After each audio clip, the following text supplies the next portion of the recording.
Hello friends, नमस्ते। आप सभी का मेरे चैनल रेड रेवन शेफ में बहुत बहुत स्वागत है। मैं जो घर में ट्राई करती हूँ आप लोगों के साथ शेयर करती हूँ। और अगर आप लोगों को ये वीडियो अच्छी लगती है, चाहे आपका जो भी ओपिनियन है, ज़रूर मुझे कमेंट में लिखें। आज जो मैं केक की रेसिपी आप लोगों के साथ शेयर कर रही हूँ वो डेट वॉलनट्स केक है। और ऊपर से मैंने चॉकलेट से इस तरह से गार्निश किया, क्योंकि मुझे एनिवर्सरी के लिए एक केक बनाना था। और आजकल लोगों को क्रीम बिल्कुल भी पसंद नहीं आता है, तो घर में जब हम बनाते हैं तो अपने अकॉर्डिंगली बनाते हैं। तो इसके लिए मैंने 10 से 12 ये डेट्स लिए हैं। केक बनाने के लिए मैंने 10 से 12 ये डेट्स लिए हैं।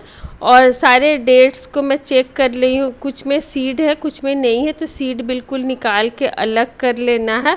और इसे दूध में सोक करना है। तो 250 ml मिल्क लिया है, जो कि बिल्कुल गर्म है, हॉट मिल्क है।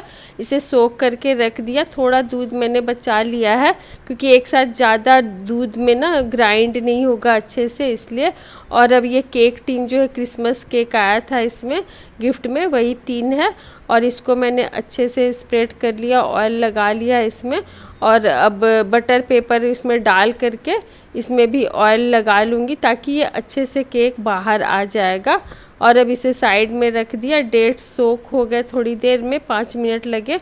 और अब इसे ग्राइंड कर लेंगे, स्मूथ पेस्ट बनना चाहिए। और इसे निकाल लिया मैंने एक बाउल में। अब इसमें मिक्स करेंगे बाकी के इंग्रेडिएंट्स। तो ये मैंने ब्राउन शुगर लिया है, 6 टेबल स्पून ब्राउन शुगर है, जो कि हाफ कप के बराबर हुआ। और अब इसमें डालूंगी मैं 5 टेबल स्पून ऑयल। और 1 टेबल स्पून मैं इसमें बटर डालूंगी। बटर से टेस्ट बहुत ही अच्छा आता है, इसलिए थोड़ा मैं बटर ज़रूर ही डालती हूँ केक में। और इस तरह से सब इंग्रेडिएंट्स को मिक्स कर लेंगे, अच्छे से मिला लेंगे। अब बाकी के ड्राई इंग्रेडिएंट्स इसमें मिक्स करने हैं। दूध पहले से मैंने थोड़ा बचा रखा था। अब इसे आटा में भी आप बना सकते हैं। तो 1 कप मैदा और ये 1/4 कप मैदा लिया मैंने। और अब इसमें डाला है 1 टीस्पून बेकिंग पाउडर, थोड़ा सा बेकिंग सोडा। और इसे अच्छे से मिला लेंगे।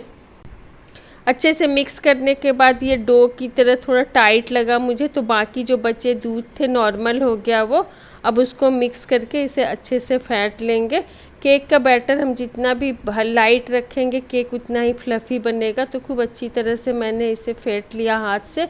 और अब इसमें 1 टीस्पून मैंने डाला है वनीला एसेंस। और फिर से इसे अच्छे से मिक्स कर लिया। थोड़ा सा दूध अभी भी बचा हुआ है, वो भी इसमें डाल देंगे। और ये एगलेस केक है, तो बहुत ही ध्यान रखना पड़ता है एगलेस केक का बैटर का। थोड़ा सा भी इधर उधर इंग्रेडिएंट्स होने से ये पिचक जाता है। अब 10 से 12 वॉलनट लिए हैं मैंने, अखरोट, और उसे हाथ से ऐसे क्रश कर लिया। आप चाहें तो अखरोट को रोस्ट कर सकते हैं। और उसे मिक्स कर लिया। थोड़ा सा जो दूध बच गया था इसमें मिक्स करके फिर से अच्छे से इसे फेंट लेंगे, बीट कर लेंगे। बहुत ही टेस्टी केक बनता है। और वॉलनट और डेट्स है तो बहुत ही हेल्दी है।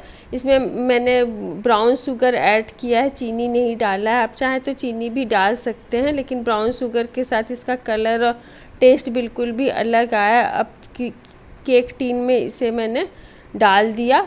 और ऊपर से थोड़े से नट्स, सीड्स जो भी आपको डालने हैं ऊपर से, इस तरह से आप गार्निश कर सकते हैं। जितने भी इंग्रेडिएंट्स हम डालते हैं ड्राई फ्रूट्स, उसका जो टेस्ट आता है, सभी का अरोमा बहुत ही अच्छा आता है। अब इसे मैंने बेक कर लिया।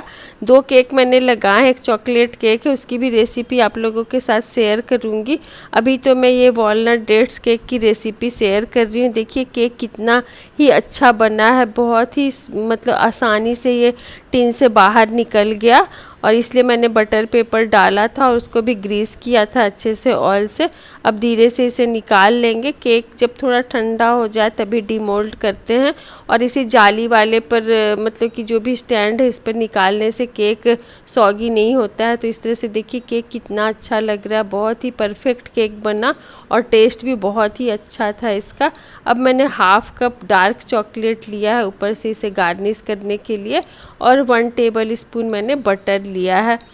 और 1 टेबल स्पून मैं इसमें ऑयल डालूँगी। आप चाहे तो 2 टेबल स्पून बटर चाहे 2 टेबल स्पून ऑयल कुछ भी डाल सकते हैं। इस तरह से अब इसके माइक्रोवेव कर लेना है।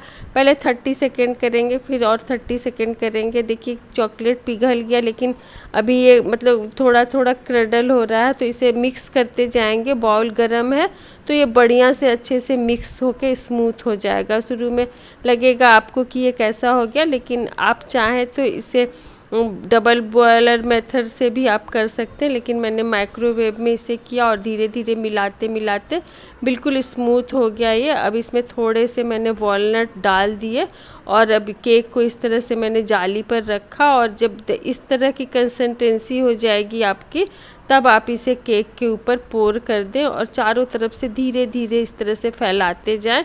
बहुत ही आसानी से आपका ये चॉकलेट जो है केक के ऊपर स्प्रेड हो जाएगा।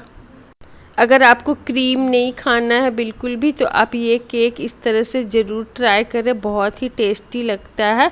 और इस तरह से मैंने इसे चॉकलेट से ऊपर से गार्निश कर दिया, और वॉलनट के जो छोटे छोटे पीसेस हैं, टुकड़े हैं, देखिए वो किस तरह से इसमें दिख रहा है। बहुत ही देखने में तो ये इतना टेम्पटिंग लग रहा था कि पूछिए मत, और कट करने के बाद जब इसे खाया तो इसका टेस्ट अमेजिंग था। बहुत ही बढ़िया केक बनकर के रेडी हुआ। आप भी ज़रूर ट्राई कीजिए। और इस तरह से फिर मैंने इसे एनिवर्सरी के लिए रेडी किया। इसमें मैंने कैंडल लगाए, और मैं ये सारे सामान रखती हूँ क्योंकि मैं केक तो बहुत पहले से बेक करती हूँ। बचपन से ही मुझे केक बेक करने का बहुत ही शौक़ है, और अब धीरे धीरे इस तरह का केक मैं बनाने लगी। पहले सिर्फ चॉकलेट केक, मतलब जब छोटे बचपन में थी तो छोटे थे जब, तो मैं बनाती थी सिर्फ चॉकलेट केक, मतलब वनीला केक, स्पॉन्ज केक, और धीरे धीरे तो बढ़ता ही जाता है इस तरह से। और देखिए ये रेडी हो गया केक। अगर आप लोगों को ये वीडियो अच्छी लगे तो ज़रूर लाइक कीजिए फ्रेंड्स, सब्सक्राइब कीजिए। Thank you, bye bye. मिलते हैं अगली वीडियो में नए रेसिपी के साथ।